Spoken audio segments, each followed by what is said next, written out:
Hello friends, আমি তনুশ্রী। প্রতিদিনের মতন আমার রান্নাঘরে আবার একটা রেসিপি নিয়ে এসেছি ফ্রেন্ডস।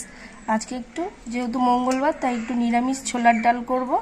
আমার এই ছোলার ডালটা পুরোপুরি অন্যরকম, একবার করে দেখতে পারেন, মনে হবে তাহলে লুচি করলেই তনুশ্রীর রান্নাঘরের ছোলার ডালটাই করি। তার জন্য রেসিপিটা দেখতে হবে আপনাদের।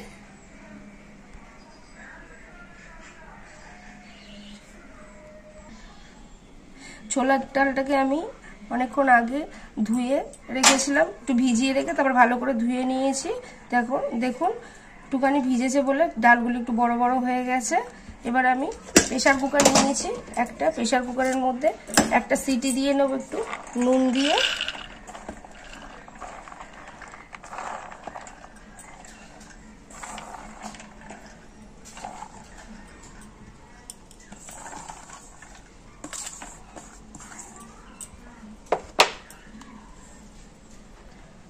প্রেসার কুকারে ডাল দিয়ে দিয়েছি। এবার পরিমাণ মতন জল দিয়ে দেবো সেদ্ধ হওয়ার জন্য। একটু নুন দিয়ে দেবো। ঢাকনাটা আটকে গ্যাস অন করে প্রেসার কুকারটা বসিয়ে দিয়েছি মিডিয়াম ফ্লেম করে। একটা সিটি হলেই আমি নামিয়ে নেব ডাল সেদ্ধটা। একটা সিটি হয়ে গেছে, ডালটা আমি নামিয়ে রেখেছি। এবার আমি খালি কড়াই বসিয়ে দিয়েছি। কড়াইটা গরম হয়ে গেছে। একটুখানি ভাজা মশলা গুঁড়ো করে নেবো, তার জন্য অল্প একটু মৌরি নিয়ে নিয়েছি। মৌরিটাকে আগে একটুখানি নাড়াচাড়া করে নেবো।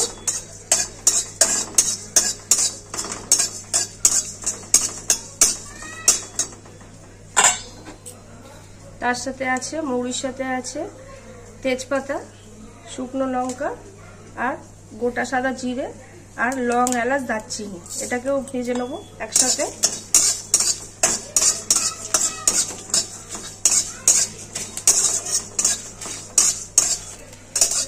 মশলাটা ভাজা হয়ে গেছে, ভাজা মশলার গন্ধ খুব সুন্দর একটা বেরিয়েছে। আমি এবার এটাকে নামিয়ে নেব, নিয়ে মিক্সিতে গুঁড়ো করে নেব। খালি কড়াইয়ের মধ্যে সাদা তেল দিয়ে নেব। আমি ছোলার ডালটা করার জন্য সাদা তেলই ব্যবহার করব। তেলটা গরম হওয়ার জন্য একটু সময় নেব। তেল দিয়ে দিয়েছি, তেলটা হালকা গরম হয়ে গেছে। আগে থেকে নারকেলগুলোকে দেখুন একদম ঝিরিঝিরি করে কেটে রেখেছি। নারকেলগুলোকে আমি ভেজে নেব হালকা করে।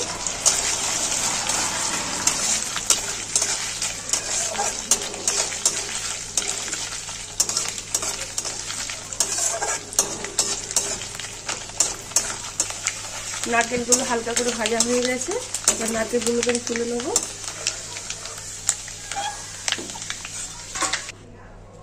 নারকেল ভাজা গরম তেলের মধ্যে ফোড়ন দিয়ে দেব একটা তেজপাতা, শুকনো লঙ্কা, তার সাথে গোটা জিরে আর দুটো এলাচ। ফোড়নটা একটু ভেজে নেব।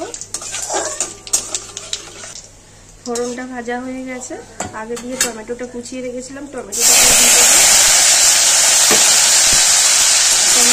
দেবো। টমেটোটা ভাজতে ভাজতে আগে থেকে কাঁচা লঙ্কা আর আদা বেটে রেখেছিলাম, দিয়ে দেবো।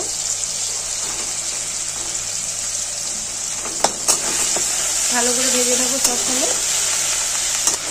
আদা, কাঁচা লঙ্কা, টমেটো ভাজতে ভাজতে গন্ধটা প্রায় চলেই গেছে। এবার আমি একটু মশলা দিয়ে দেবো। জিরের গুঁড়ো,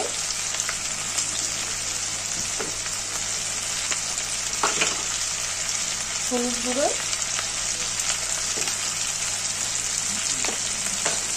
কালার আছে একটু কাশ্মীরি লঙ্কার গুঁড়ো দিয়ে মশলাটাকে ভালো করে কষিয়ে নেব।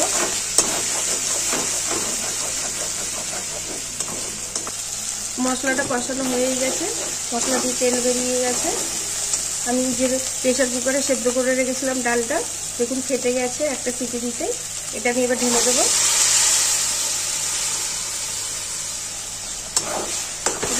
ভালো করে ডালটা দিয়ে ভালো করে মশলা টশলা দিয়ে সব কিছু দিয়ে কষিয়ে নিয়েছি। এবার প্রেসার কুকার ধুয়ে অল্প একটু জল দিয়ে দেবো।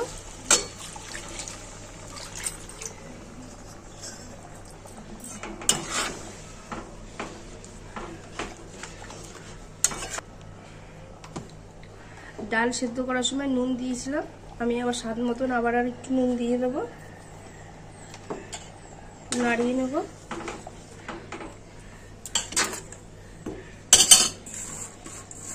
আগে থেকে যে ভেজে রেখেছিলাম নারকেলগুলো, নারকেলটাও দিয়ে দেবো। ব্যাস, এবার ডালটা ফোটার জন্য একটুখানি সময় নেব।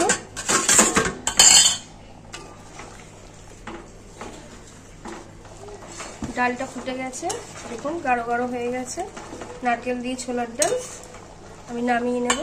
নামানোর আগে একটু মিষ্টি দিয়ে দেবো, মিষ্টিটা একটু বেশিই দেবো, ছোলার ডাল একটু মিষ্টি মিষ্টি ভালো লাগে।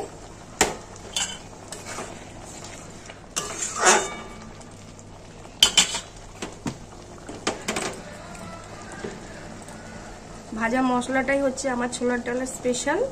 এই মশলাটা দিয়ে দেবো উপর দিয়ে ছড়িয়ে।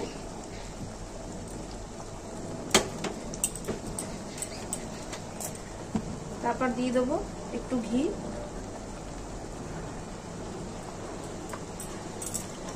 ব্যাস রেডি হয়ে গেছে, আমি এবার নামিয়ে নেব। এরকম ভাজা মশলা করে একদিন করে দেখতে পারেন, খুব ভালো লাগবে। প্রথমেই তো বলেছি একদিন করলেই মনে হবে তনুশ্রী রান্নাঘরের ছোলার ডাল এরমভাবেই করে খাই। ভালোবেসে প্রতিদিনের মতন লাইক শেয়ার সাবস্ক্রাইব করে দেবেন ফ্রেন্ডস। ভালো থাকবেন, সুস্থ থাকবেন। Thank you.